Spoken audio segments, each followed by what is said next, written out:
আসসালামু আলাইকুম। প্রিয় একাদশ শ্রেণীর ঢাকা কলেজের শিক্ষার্থীরা, আজকে তোমাদের পরিণীতির ক্লাসে তোমাদেরকে শুভেচ্ছা ও অভিনন্দন। আশা করি তোমরা সবাই ভালো আছো, সবাই সুস্থ আছো এবং সবাই স্বাস্থ্যবিধি মেনে চলছো। আজকে তোমাদের সাথে তৃতীয় অধ্যায়ের স্বাধীনতা ও সাম্য এই বিষয়টি নিয়ে আজকে তোমাদের সাথে আমি আলোচনা করব। তো প্রথমে আমরা তোমাদের সাথে সাম্য নিয়ে আলোচনা করব। তো চলো আমরা আর কথা না বাড়িয়ে আমরা সবাই ক্লাসে ফিরে যাই। তো স্বাধীনতা বা লিবার্টি, যাকে আমরা ইংরেজিতে বলে থাকি লিবার্টি, স্বাধীনতার ইংরেজি প্রতিশব্দ হচ্ছে লিবার্টি। লিবার্টি শব্দটি এসেছে, এটি একটি ল্যাটিন শব্দ থেকে। এই শব্দটির নাম হচ্ছে লিবার, এবং এই লিবার থেকেই এই লিবার্টি শব্দের উৎপত্তি, যার অর্থ হচ্ছে কি ফ্রি বা স্বাধীন।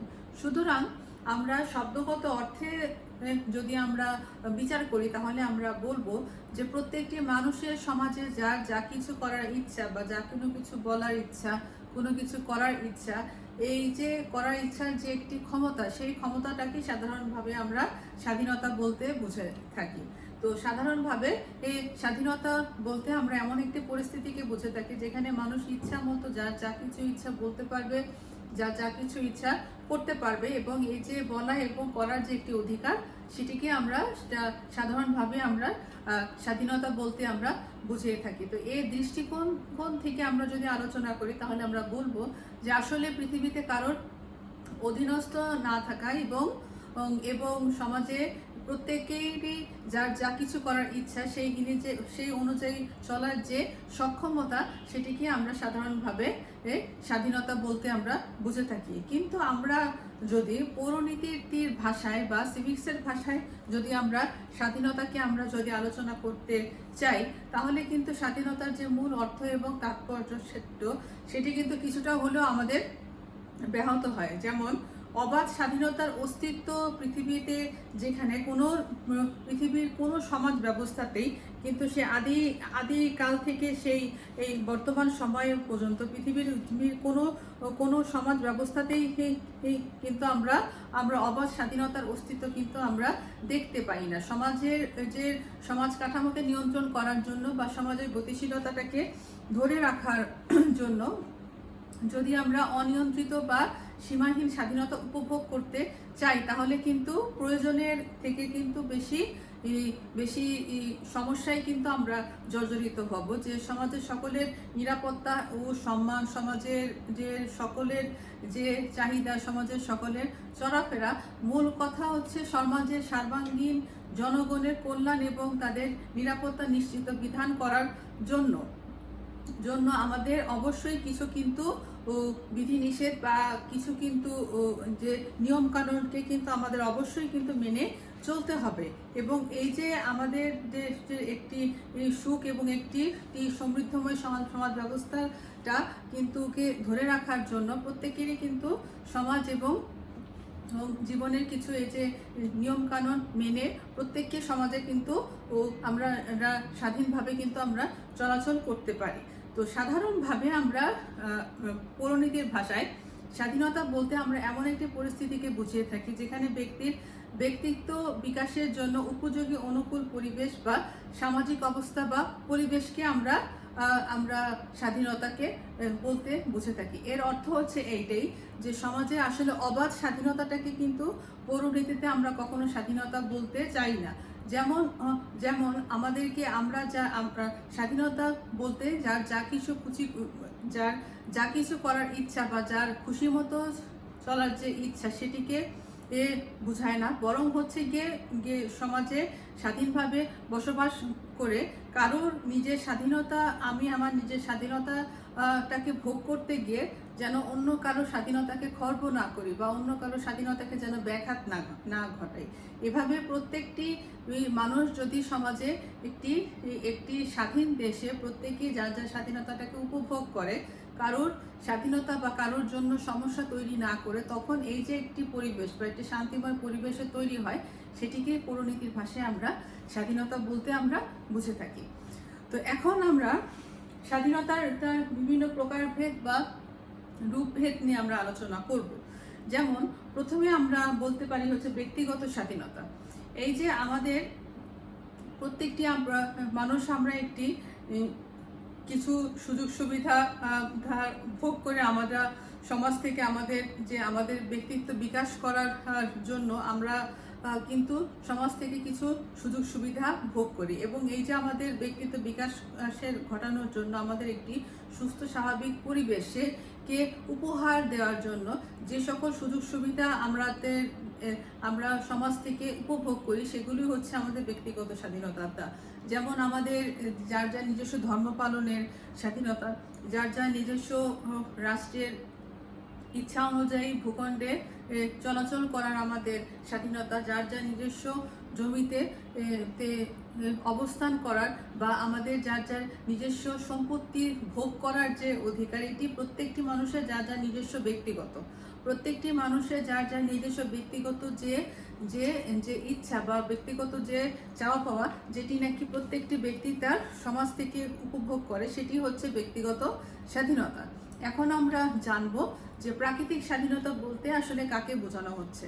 যে পৃথিবীর সৃষ্টি হওয়ার পর থেকে প্রকৃতির রাজ্যে আমরা কিন্তু সবাই কিন্তু স্বাধীন, এবং এই যে আমাদের যে যুক্তিবাদের যে সকল দার্শনিক ছিল, হবস, লক, রুসো, তারা কিন্তু প্রত্যেকেই কিন্তু এই প্রাকৃতিক স্বাধীনতার উপরে কিন্তু জোর দিয়েছেন যে সাধারণত মানুষ স্বাধীন হয়ে জন্মগ্রহণ করে, কিন্তু সর্বত্রই কিন্তু সে শৃঙ্খলাবদ্ধ।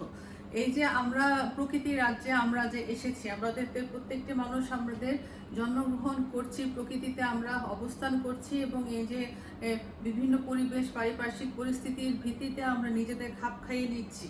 এই যে আমাদের প্রকৃতির সাথে সমাজ সংসারে নিজেদের প্রত্যেকের সাথে খাপ খাইয়ে নেওয়ার যে একটি ব্যবস্থা, সেটি হচ্ছে গিয়ে প্রাকৃতিক স্বাধীনতা। এখন জানবো আমরা আইনগত স্বাধীনতা কাকে বলে। যে আইনগত সমাজ এবং রাষ্ট্র কর্তৃক স্বীকৃত এবং সংরক্ষিত ব্যক্তির কিছু ব্যক্তিত্ব বিকাশ ঘটানোর জন্য কিছু স্বাধীনতা আছে। যেমন আমাদের সংবিধান হচ্ছে রাষ্ট্র পরিচালনার মূল দলিল। যে সংবিধান আমাদের প্রত্যেকটি মানুষকে যার যার নিজস্ব দেশের সংবিধান অনুযায়ী মেনে চলতে হয়, এবং সেই সংবিধানে বর্ণিত আইন অনুযায়ী প্রত্যেকটি মানুষকে তাদের আচরণ বিধিটাও কিন্তু আমাদের নিয়ন্ত্রণ করতে হয়। এই যে আমাদের আচরণ বিধি বা আমাদের ব্যক্তিত্ব বিকাশ ঘটানোর জন্য আমাদের যে আইনগুলোর প্রচলন হচ্ছে এবং সেই আইনগুলোকে যে আমরা মেনে চলছি, ঠিক আছে, সেই অনুযায়ী আমরা কাজ করছি, সেটি হচ্ছে আমাদের আইনগত স্বাধীনতা।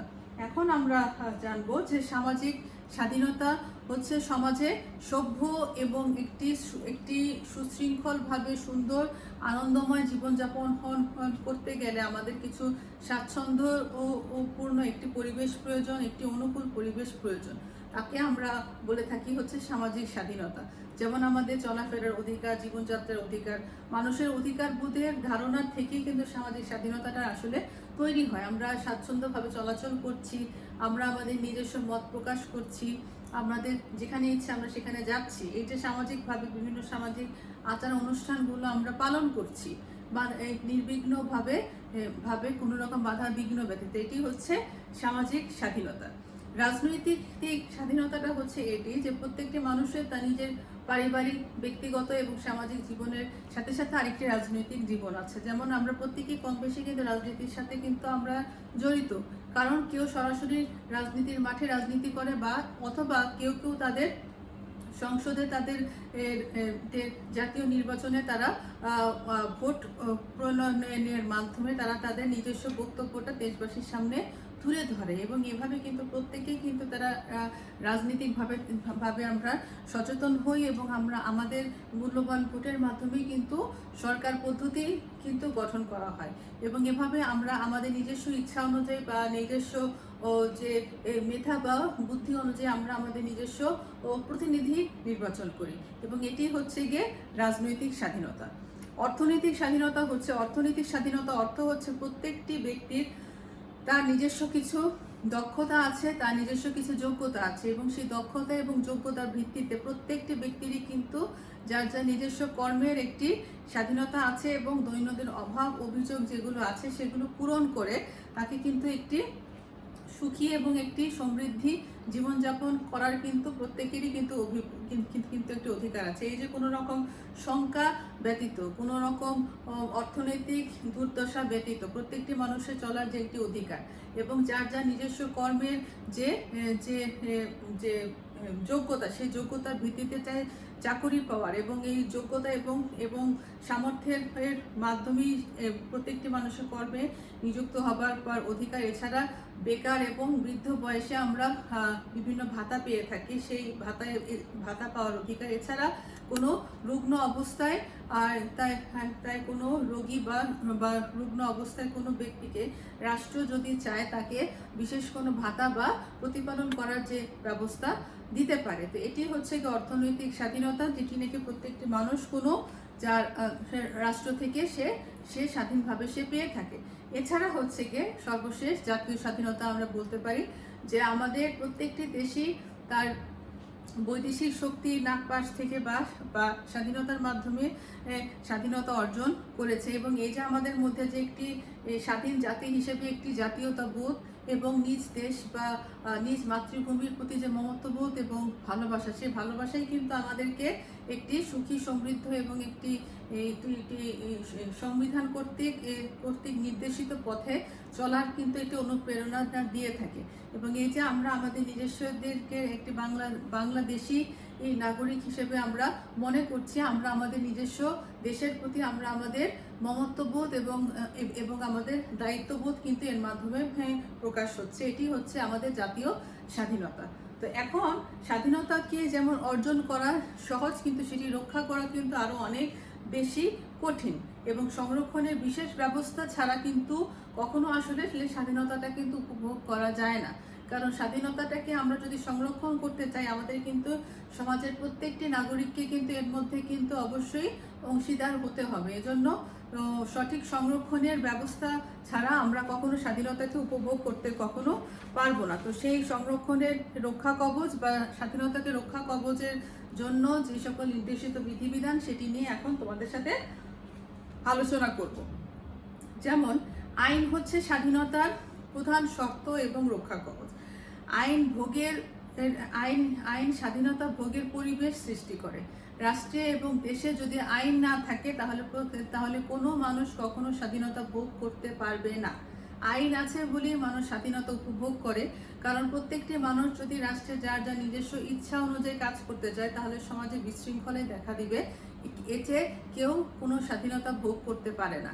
সংবিধানে বর্ণিত আইনসমূহ সকল মানুষ সেটি মেনে চলতে বাধ্য থাকে বা সবাই মেনে চলে, এবং এজন্যই কিন্তু যার যার নিজস্ব গণ্ডিতে প্রত্যেকটি মানুষ স্বাধীনভাবে চলাচল করতে পারছে। এজন্য আইন হচ্ছে স্বাধীনতার অন্যতম রক্ষা কবচ। এছাড়া আমরা দেখি যে সংবিধানে বিভিন্ন মৌলিক অধিকারের সমাবেশ ঘটিয়েছে। যেমন আমাদের সংবিধানের ৩য় অধ্যায়ে যদি আমরা এটা দেখি, তাহলে দেখব যে একটি স্বাধীন দেশের নাগরিক হিসেবে বা বাংলাদেশের নাগরিক হিসেবে আমরা বাংলাদেশ সরকার বা বাংলাদেশ থেকে আমরা বাংলাদেশের সরকার কর্তৃক আমরা কিছু কিন্তু মৌলিক যে সকল অধিকার সমূহ বা আমাদের সামাজিক, অর্থনৈতিক, রাজনৈতিক সকল দিক থেকে আমাদের যে দৈনন্দিন কর্মকাণ্ড বা রাষ্ট্র থেকে স্বীকৃত আমরা কিছু অধিকার কিন্তু আমরা পেয়ে থাকি। যেমন চলাচলের অধিকার, সম্পত্তির অধিকার, পরিবার গঠনের অধিকার, অর্থনৈতিক স্বাধীনতা, এরপর স্বাধীনভাবে মত প্রকাশের স্বাধীনতা। তো এভাবে ঠিক এরকম আমরা অনেক রকম অধিকার পেয়ে থাকি, এবং সেই অধিকারগুলোর মাধ্যমে কিন্তু আমরা আমাদের স্বাধীনতাগুলোকে আমরা রক্ষা করতে পারি বা আমরা রক্ষা কবচ হিসেবে তাকে আমরা দেখতে পারি। এরপর আমরা দেখব যে স্বাধীনতাকে রক্ষা করতে হলে অবশ্যই একটি দায়িত্বশীল শাসন ব্যবস্থা থাকতে হবে। দায়িত্বশীল শাসন ব্যবস্থা বলতে আমরা সেটিকে বুঝে থাকি যখন দেশের সরকার তার একটি নির্বাচিত সরকার যখন তার সমুদয় কাজের জন্য জনসাধারণের কাছে দায়বদ্ধ থাকে। কারণ একজন সরকার যখন নির্বাচিত হয়, তখন তাকে অবশ্যই মনে রাখতে হবে যে সে জনগণ কর্তৃক নির্বাচিত হয়েছে এবং জনগণের কাছে সে দায়বদ্ধ। এই দায়বদ্ধতার বা এই যে এই রেসপন্সিবল যে একটি মনোভাব, সেই মনোভাবটা কিন্তু সরকারকে অনেক বেশি দায়িত্বশীল করে তোলে, এবং একটি দায়িত্বশীল সরকারই পারে দেশের স্বাধীনতা এবং জনগণের মৌলিক অধিকারসমূহ নিশ্চিত করতে এবং একটি সুন্দর সমাজ জীবনকে উপহার দিতে। এরপরে আমরা দেখব যে আমাদের বিভিন্ন প্রত্যক্ষ গণতান্ত্রিক পদ্ধতি আছে, যেমন গণভোট, গণ উদ্যোগ, পদচ্যুতি। তো এই বিষয়গুলোকে আমরা বলে থাকি প্রত্যক্ষ গণতান্ত্রিক পদ্ধতি। এই বিষয়গুলো সম্বন্ধে তোমাদের সাথে যখন তোমাদের সাথে সপ্তম অধ্যায় পড়াবো, এই ধারণাগুলো নিয়ে তোমাদের সাথে আরো বিস্তারিতভাবে আলোচনা করব। এখন তোমরা শুধু এটার নামগুলা জেনে রাখো। তো এই প্রত্যক্ষ গণতান্ত্রিক পদ্ধতির মাধ্যমে জনগণ রাষ্ট্রের শাসন ব্যবস্থার সাথে সরাসরিভাবে যুক্ত হয় এবং এই যুক্ত হবার মাধ্যমে একটি সচেতন সমাজ বা একটি সচেতন নাগরিক সমাজ গড়ে ওঠে এবং এভাবে এই প্রত্যক্ষ গণতান্ত্রিক পদ্ধতি আমাদের স্বাধীনতা রক্ষা করতে আমাদের সাথে একমত হয়। এছাড়া আমরা দেখব যে আইনের অনুশাসন বলতে অধ্যাপক ডায়েসি যেমন আমাদের আগেই বলেছে যে সাধারণত তিনটি ধারণাকে আমরা বুঝে থাকি: আইনের দৃষ্টিতে সমতা, আইনের আশ্রয় লাভের অধিকারী এবং শুনানি গ্রহণ ব্যতীত কারোর বিরুদ্ধে কোনো শাস্তিমূলক ব্যবস্থা গ্রহণ করা যাবে না। এই তিনটি অনুশাসন যখন রাষ্ট্রের সকল নাগরিক, একদম উচ্চবিত্ত থেকে শুরু করে নিম্নবিত্ত পর্যন্ত সকল নাগরিক যখন ভালোভাবে মেনে চলবে বা সেই অনুযায়ী যখন রাষ্ট্রের আইন কাঠামোটা নিয়ন্ত্রিত হবে, তখনই আমরা বলতে পারি যে রাষ্ট্রের আইনের শাসন প্রতিষ্ঠিত হয়েছে। এবং আইনের শাসন যখনই প্রতিষ্ঠিত হবে তখনই রাষ্ট্রের স্বাধীনতাটা রক্ষিত হবে বা জনগণের যে স্বাধীনতাটা সেটাই রক্ষা পাবে।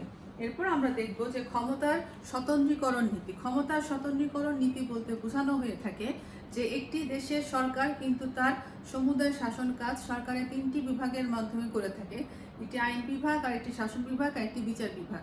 এই তিনটি বিভাগের প্রচেষ্টার মাধ্যমে কিন্তু সরকার একটি দেশ পরিচালনা করে। এখন রাষ্ট্রের সরকার বা একটি গণতান্ত্রিক রাষ্ট্রের সরকার যদি তার সমুদায় ক্ষমতা শুধুমাত্র তার নিজের কাছেই রেখে দিত, তাহলে কিন্তু রাষ্ট্রের বিশৃঙ্খলা দেখা দিত, অরাজকতা দেখা দিত এবং জনগণ কিন্তু সঠিক সিদ্ধান্ত পেতে কিন্তু ব্যর্থ হতো। সরকার তার সমুদায় ক্ষমতা তার নিজের কাছে না রেখে আইন বিভাগ আইন তৈরি করে, শাসন বিভাগ রাষ্ট্র পরিচালনা করে এবং বিচার বিভাগ দণ্ডিত ব্যক্তিকে শাস্তি প্রদানের মাধ্যমে দেশে আইনের শাসন প্রতিষ্ঠা করে। এই তিনটি বিভাগের কর্মপ্রচেষ্টার মাধ্যমেই কিন্তু ক্ষমতার বিভাজনটি ঘটে এবং সরকারের দেশ পরিচালনা করা সহজতর হয় এবং জনগণ একটি সুন্দর এবং একটি সুখী সমাজ ব্যবস্থা পেয়ে থাকে। এরপর আমরা দেখব যে বিচার বিভাগের স্বাধীনতা। বিচার বিভাগের স্বাধীনতা ব্যতীত কিন্তু রাষ্ট্রের বিচার কাজ করা কিন্তু সম্ভব নয়। বিচারকদের নিয়োগ পদ্ধতি, তাদের পদোন্নতি, তাদের দক্ষতা এবং যোগ্যতার ভিত্তিতে হতে হবে এবং এছাড়াও বিচার বিভাগের কাজের মধ্যে যেন নির্বাহী বিভাগ অর্থাৎ সরকারের শাসন বিভাগের যেন কোনোরূপ হস্তক্ষেপ না থাকে। কারণ বিচার কার্যে যদি শাসন বিভাগের হস্তক্ষেপ থাকে তাহলে কিন্তু আদালতে সঠিক বিচার কাজ কিন্তু হওয়া থেকে ব্যাহত হবে এবং এক্ষেত্রে যেটি হবে যে রাষ্ট্রে আসলে সুষ্ঠু যে একটি বিচার কাজটা, সেই বিচার কাজটা থেকে কিন্তু সাধারণ মানুষ কিন্তু বঞ্চিত হবে এবং রাষ্ট্রের জনগণের বিচার কাজের যে সম্পর্কে বা দেশের বিচারকদের সম্পর্কে একটি প্রশ্নবিদ্ধ একটি মনোভাব তৈরি হবে এবং সেটি অবশ্যই কোনো স্বাধীন এবং গণতান্ত্রিক দেশের জন্য কখনোই কাম্য নয়। এজন্য বিচার বিভাগের স্বাধীনতা অবশ্যই থাকতে হবে। এরপর আমরা দেখব যে ক্ষমতার বিকেন্দ্রীকরণ। শাসন ক্ষমতা কেন্দ্রের উপরে এককভাবে চূড়ান্তভাবে না রেখে সাধারণতভাবে স্থানীয় স্বায়ত্ত শাসিত বা বিভিন্ন পেশাগত বা বিভিন্ন কার্যগত গোষ্ঠীর কাছেও কিন্তু ক্ষমতা অর্পণ করতে হবে। যেমন আমরা দেখি আমাদের ইউনিয়ন পরিষদ, উপজেলা পরিষদ, জেলা পরিষদ। তো এভাবে এই যে আমাদের যে স্থানীয় সরকার যে কাঠামো, প্রত্যেকটি পরিষদকে বা প্রত্যেকটি বিভাগকে কিছু ক্ষমতা প্রদান করা হয়েছে। কারণ একজন সরকার যখন রাষ্ট্র পরিচালনা করে তখন তার জন্য সে প্রত্যন্ত অঞ্চলের যে সকল সমস্যা বা যে সকল সমস্যাকে সমাধান করার যে ক্ষমতা, সেটি কিন্তু তার একার পক্ষে কখনো সম্ভব হয় না। প্রত্যেকে ক্ষুদ্র ক্ষুদ্র আকারে যে যার নিজস্ব গণ্ডির মধ্যে তার নিজস্ব দায়িত্বগুলো পালন করে এবং এভাবেই কিন্তু সরকার তার রাষ্ট্র পরিচালনা করতে কিন্তু আরো বেশি সহজতর হয়। ক্ষমতার বিকেন্দ্রীকরণ বলতে এটি বোঝানো হচ্ছে যে সরকার তার ক্ষমতাটা বা তার এই যে প্রশাসন পরিচালনা করার যে ক্ষমতাটা, সেটি শুধুমাত্র তার মধ্যে না রেখে একদম ক্ষুদ্র গ্রামীণ পর্যায় থেকে একদম জেলা পর্যায় পর্যন্ত ক্ষমতার একটি বিভাজন করে থাকে। তো এভাবে কিন্তু কিন্তু রাষ্ট্রের জনসাধারণ প্রশাসন কাজের যে সম্পর্কে আরও বেশি বেশি সচেতন হন থাকে এবং সরকারও রাষ্ট্র পরিচালনা করা সহজতর হয় এবং স্বাধীনতাও রক্ষিত হয়। এছাড়া আমরা দেখব যে সুসংগঠিত রাজনৈতিক দল স্বাধীনতার একটি অন্যতম রক্ষা কবচ, কারণ গণতান্ত্রিক শাসন ব্যবস্থা রাজনৈতিক দলের গুরুত্ব কিন্তু অপরিসীম। বিরোধী দলের অন্যতম কাজ হচ্ছে সরকারের গঠনমূলক সমালোচনার মাধ্যমে সরকারের ভুল ত্রুটিটা ধরিয়ে দেওয়া এবং সরকারের যদি কোনো জনবিদ্বেষী বা কোনো কোনো কোনো অরাজনৈতিক কোনো কর্মকাণ্ড করে থাকে সেই বিষয়টিকে জনগণকে অবগত করা। এভাবে সরকারি দলকে তারা সাহায্য সহযোগিতা করবে তাদের তীক্ষ্ণ এবং তাদের গঠনমূলক সমালোচনার মাধ্যমে। এবং সরকারি দল যখন দেশে সরকারি দল হিসেবে নির্বাচিত হবে, তখন সরকারি দলকে অবশ্যই তার নির্বাচনী যে সকল ইশতেহার বা নির্বাচনী ইশতেহারের যে ওয়াদাগুলো সেগুলো অবশ্যই পূরণ করতে হবে। তো এভাবে বিরোধী দল এবং সরকারি দল এছাড়াও যদি রাষ্ট্রের অন্যান্য যে সকল দলগুলো থেকে থাকে সেই দলগুলোকে একটি গঠনমূলক আলোচনার মাধ্যমে জনগণের জন্য তাদেরকে সামনে এগিয়ে আসতে হবে। এবং এভাবেই কিন্তু দেশের মানুষ স্বাধীনতা এবং যে রাজনৈতিক দলের উপর তাদের একটি আস্থা তৈরি হবে। এরপর আমরা দেখব যে সাংবিধানিক সরকার। তো সাংবিধানিক সরকার বলতে সেই সরকারকে বোঝানো হয় যে সরকার জনগণ এবং সংবিধান কর্তৃক সমর্থিত, অর্থাৎ একটি নির্বাচিত সরকার। যে প্রত্যেকটি দেশের শাসন ব্যবস্থায় একটি নির্দিষ্ট মেয়াদ আছে, ঠিক দেশের শাসন ব্যবস্থার মেয়াদ হচ্ছে 5 বছর। 5 বছর পরে ক্ষমতার পালাবদল হবে, নতুন করে নির্বাচন হবে, আবার নতুন নির্বাচিত সরকার ক্ষমতায় আসবে এবং সেই সরকার অবশ্যই সকলের দ্বারা এবং সংবিধান সম্মত উপায় নির্বাচনের মাধ্যমে জনগণের কাছে সে সমাদৃত হবে। তো এই ধরনের সরকারকে সাংবিধানিক সরকার বলে থাকি, কারণ সাংবিধানিক সরকার ব্যতীত কোনো সরকার কখনো জনগণের অধিকার সম্পর্কে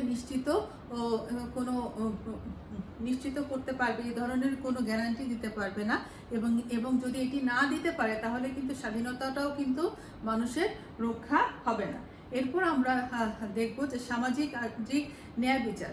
সামাজিক ন্যায় বিচার স্বাধীনতা রক্ষার একটি অন্যতম একটি রক্ষা কবচ, কারণ গণতান্ত্রিক শাসন ব্যবস্থায় যদি সরকার এবং জনগণের কারোর যদি এই ন্যায় বিচার বা ন্যায়বোধ যদি জাগ্রত না হয়, যেটি নাকি একটি অন্যতম মানবিক গুণাবলী, তাহলে সবসময় কিন্তু সরকারের একটি স্বৈরাচারী মনোভাব থাকবে এবং এটি রাষ্ট্র পরিচালনা করার জন্য কিন্তু শুধুমাত্র স্বৈরাচারী মনোভাবের মাধ্যমে কিন্তু একটি সরকার কখনো রাষ্ট্র পরিচালনা করতে পারে না। তার মধ্যে অবশ্যই সেই তীক্ষ্ণতা থাকতে হবে, তাকে অবশ্যই চতুর থাকতে হবে এবং সাথে সাথে কিন্তু তাকে অবশ্যই ন্যায়বোধের একটি সংমিশ্রণ থাকতে হবে।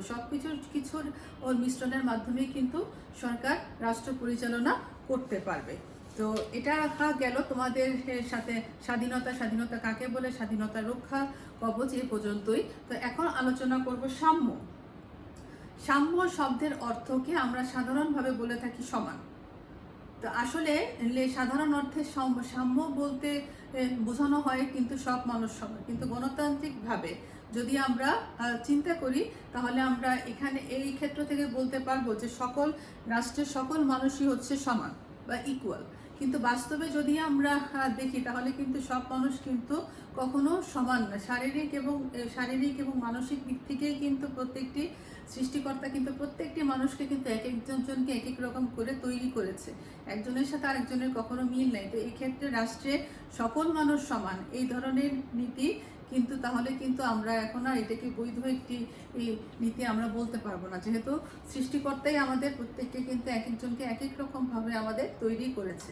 তো এজন্য রাষ্ট্রের কাছে আসলে সাম্য বলতে পৌরনীতির ভাষায় আমরা এমন একটি ব্যবস্থাকে বুঝে থাকি যেটি হচ্ছে জাতি, ধর্ম, বর্ণ, প্রাণী নির্বিশেষে সকল মানুষ যখন বা রাষ্ট্রের সকল নাগরিক যখন রাষ্ট্র থেকে সমান সুযোগ সুবিধা পেয়ে থাকবে বা বা বা রাষ্ট্র যখন প্রত্যেকটি নাগরিকের সকল সুযোগ সুবিধা প্রদান করবে এবং একটি সুষম পরিবেশ গড়ে তুলবে এবং সকলকে সমানভাবে যেন আত্মবিকাশের সুযোগ তৈরি করে দিবে।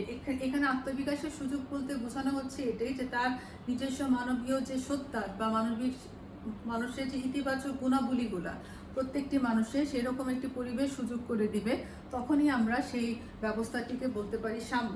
এক্ষেত্রে জাতি, ধর্ম, বর্ণ প্রত্যেককে রাষ্ট্র থেকে সমান সুযোগ সুবিধা দিতে হবে এবং জনসাধারণ সেই সকল সুযোগ সুবিধা সমূহ অর্থাৎ মানুষের মৌলিক অধিকারগুলো যখন রাষ্ট্রের সকল নাগরিকদের জন্য সমানভাবে নিশ্চিত হবে এবং সেটি নিশ্চিত হবার মাধ্যমে জনগণ যখন এটি স্বাধীনভাবে ভোগ করতে পারবে, তখনই আমরা বলতে পারবো যে রাষ্ট্রে আসলে সাম্য প্রতিষ্ঠা হয়েছে। এখন সাম্যকে আমরা সাধারণত ভাবে 6 ভাগে ভাগ করে থাকি।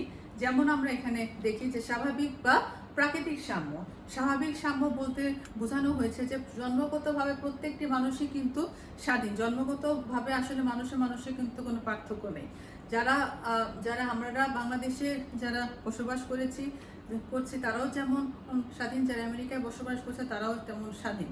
তারাও জন্মগ্রহণ করে পৃথিবীতে এসেছে, আমরা জন্মগ্রহণ করে পৃথিবীতে এসেছি। তো তাই প্রকৃতির রাজ্যে আমরা বলতে পারি, আমরা যদি প্রাকৃতিক দিক থেকে চিন্তা করি তাহলে সমাজের প্রত্যেকটি মানুষই কিন্তু স্বাধীন এবং এবং এবং স্বাধীনভাবে তারা জন্মগ্রহণ করেছে। এখন দেখব যে সামাজিক সাম্য বা সোশ্যাল ইকুয়ালিটি বলতে কি বোঝায়। যে জাতি, ধর্ম, বর্ণ বা পেশাগত কারণে যখন মানুষের মধ্যে কোনো রকমের ভেদাভেদ না ঘটে, তখন আমরা তাকে বলতে পারি সামাজিক সাম্য। তো সামাজিক সাম্যর মূল কথা হচ্ছে গিয়ে সমাজে বসবাসকারী প্রত্যেকটি নাগরিক যখন সামাজিক গুণাবলী সমূহ সমানভাবে যখন ভোগ করতে পারবে, যেমন আমরা বলতে পারি যে আমরা স্বাধীনভাবে চলাচল করতে পারবো, জাতি, ধর্ম, বর্ণ প্রত্যেকটি নাগরিক স্বাধীনভাবে আমরা আমাদের মতামত প্রকাশ করতে পারবো, স্বাধীনভাবে আমরা আমাদের যে সকল ধর্মীয় অনুষ্ঠানগুলো যার নিজস্ব ধর্মীয় অনুষ্ঠানগুলো যখন স্বাধীনভাবে আমরা পালন করতে পারবো, তখনই আমরা বলবো যে সামাজিক সাম্য প্রতিষ্ঠা হয়েছে। এখন দেখবো আমরা রাজনৈতিক সাম্য বলতে আমরা কাকে বুঝি। একটি স্বাধীন রাষ্ট্রে জন্মগ্রহণ করার সাথে সাথে আমরা কিন্তু কিছু রাজনৈতিক সুযোগ সুবিধা কিন্তু আমরা ভোগ করে থাকি। এই যে আমরা জাতি, ধর্ম, বর্ণ নির্বিশেষে রাষ্ট্র থেকে যে সকল সুযোগ সুবিধাগুলো আমরা পেয়ে থাকি, তার মধ্যে একটি অন্যতম যে সকল রাজনৈতিক সাম্য আমরা একটা উদাহরণ দিতে পারি যে আমাদের প্রত্যেকেই যারা প্রাপ্তবয়স্ক 18 বছর এবং তার ঊর্ধ্বের নাগরিকরা আমরা ভোট প্রদান করতে পারি। এই যে ভোট প্রদান করার যে একটি সমান অধিকার, যেটি নাকি রাষ্ট্রের নিম্নবিত্ত থেকে উচ্চবিত্ত পর্যন্ত সবাই সমানভাবে ভোট করে, এটি হচ্ছে গিয়ে রাজনৈতিক সাম্য। এখন দেখব যে অর্থনৈতিক সাম্য এমন একটি পর্যায় যেখানে রাষ্ট্রের সকল সম্পদ যখন মানুষের সমানভাবে যখন ভোগ করবে। আসলে জাতি, ধর্ম প্রত্যেকটি মানুষের সমান তার নিজস্ব দক্ষতা এবং যোগ্যতা অনুযায়ী যার নিজস্ব প্রাপ্য বা সম্পদগুলো যখন তারা সেভাবে ভোগ করতে পারে। কারণ অর্থনৈতিক ক্ষেত্রে প্রত্যেকটি মানুষকে সমানভাবে বিবেচনা করা, সেই অর্থে কখনো সাম্য প্রতিষ্ঠা করা যায় না। বরং প্রত্যেকটি যার মেধা আছে সেই মেধা অনুযায়ী যখন সে অর্থনৈতিকভাবে সুযোগ সুবিধাগুলো গ্রহণ করবে এবং সেই গ্রহণ করার মতো যখন সুযোগ তৈরি হবে, তখনই আমরা বলতে পারি যে রাষ্ট্রে আসলে অর্থনৈতিক সাম্য প্রতিষ্ঠা হয়েছে। যেমন আমরা বলতে পারি যে যার নিজস্ব কর্মে নিযুক্ত হবার অধিকার, এক্ষেত্রে যার যেরকম যোগ্যতা এবং দক্ষতা সেই অনুযায়ী সে কর্মে নিযুক্ত হবে।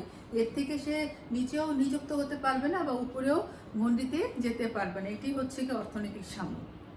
আইনগত সাম্য বলতে বোঝানো হয়েছে আইনের চোখে আসলে সকলেই সমান। এই ক্ষেত্রে সাম্যতা প্রতিষ্ঠা করা সম্ভব, কারণ আমাদেরকে আইনের শাসন প্রতিষ্ঠা করতে গেলে আমি এই ক্লাসে তোমাদের কিছুক্ষণ আগেই বলেছি যে আমাদের 3টি শর্ত আমাদের মেনে চলতে হবে এবং এই 3টি শর্তের ভিত্তিতে আমরা বলতে পারি যে আইনের শাসন আসলে সঠিকভাবে প্রতিষ্ঠিত হয়েছে। এবং এই ক্ষেত্রে কাউকে আইনের বাইরে কাউকে রাখা যাবে না। সরকার থেকে শুরু করে একেবারে যারা দিনমজুর প্রত্যেকে কেউ যদি আইনের আশ্রয় পেতে চায়, সবাইকেই তাকে আইনের সমান সুযোগ সুবিধা দিতে হবে। এবং এটাই হচ্ছে বিচার বিভাগের কাজ, যারা সমাজের সকল মানুষকে বিচারের আওতায় এনে এই একই দণ্ডে বা একই বিচারের মধ্যে তাদেরকে অন্তর্ভুক্ত করা। এটি হচ্ছে গিয়ে আইনগত সাম্য, যে আইনের চোখে সকলেই সমান, এই নীতিটাকে বাস্তবে প্রয়োগ করা। তো সর্বশেষে আমরা দেখে থাকি হচ্ছে নাগরিক সাম্য বা ব্যক্তিগত সাম্য। তো নাগরিক সাম্য বলতে বোঝানো হয় যে সকল নাগরিকের সমান অধিকার থাকা, সকল একটি গণতান্ত্রিক রাষ্ট্রে যারা প্রাপ্তবয়স্ক এবং মানসিক দিক থেকে সুস্থ সবল দেহের অধিকারী, যারা নাকি সুস্থ সবলভাবে দেশের জন্য যারা কাজ করতে পারে, নিজের জন্য যারা কাজ করতে পারে, প্রত্যেকটি মানুষকে একই সুযোগের সুবিধা প্রদান করা এবং একই সুযোগের আওতায় আনা। এক্ষেত্রে প্রত্যেকটি নাগরিক অধিকার একই হবে, রাষ্ট্র থেকে নাগরিক একই সুযোগ সুবিধা পাবে। তো নাগরিকের স্বাধীনতার সাথে সম্পর্ক অত্যন্ত আমরা একটি গভীর সম্পর্ক দেখতে পারি। আসলে স্বাধীনতা ও সাম্য হচ্ছে একে অপরের একটি পরিপূরক ধারণা। তো স্বাধীনতা এবং সাম্য একটি বৃহৎ পরিসরে মানুষের ব্যক্তি এবং সমাজ জীবনকে তারা প্রভাবিত করে, আবার নিয়ন্ত্রিত করে। স্বাধীনতাকে অর্থবহ করতে কিন্তু আমাদের সাম্যর ধারণাটা কিন্তু আমাদের অনেক বেশি প্রয়োজন, কারণ সাম্য না থাকলে ব্যক্তি সমাজ জীবনে তার স্বাধীনতা কখনো ভোগ করতে পারবে না। সুতরাং এই সামগ্রিক অর্থে বা আমরা যদি বৃহত্তর অর্থে চিন্তা করি, তো সাম্য এবং স্বাধীনতা সমাজ জীবনকে যেমন আমাদের প্রভাবিত করছে, নিয়ন্ত্রিত করছে, ঠিক একইভাবে কিন্তু আমাদের অর্থবহ করছে। তো এই অর্থবহ করার মাধ্যমে আমরা একটি সুন্দর সমাজ ব্যবস্থা বা একটি গতিশীল সমাজ ব্যবস্থা আমরা পেয়ে যাচ্ছি। তো তোমাদের সাথে আমার তৃতীয় অধ্যায় আমি আজকে শেষ করলাম। তো তৃতীয় অধ্যায়ে আমরা 4টি টপিক নিয়ে আলোচনা করলাম। একটি হলো মূল্যবোধ, আইন, স্বাধীনতা, সাম্য, এবং এরই মাধ্যমে তোমাদের সাথে আমার তৃতীয় অধ্যায় শেষ। আশা করি তোমরা সবাই ক্লাসটি তোমরা করেছো। আগামী ক্লাসে তোমাদের সাথে একটি নতুন অধ্যায় শুরু করব। সবাই ভালো থাকো।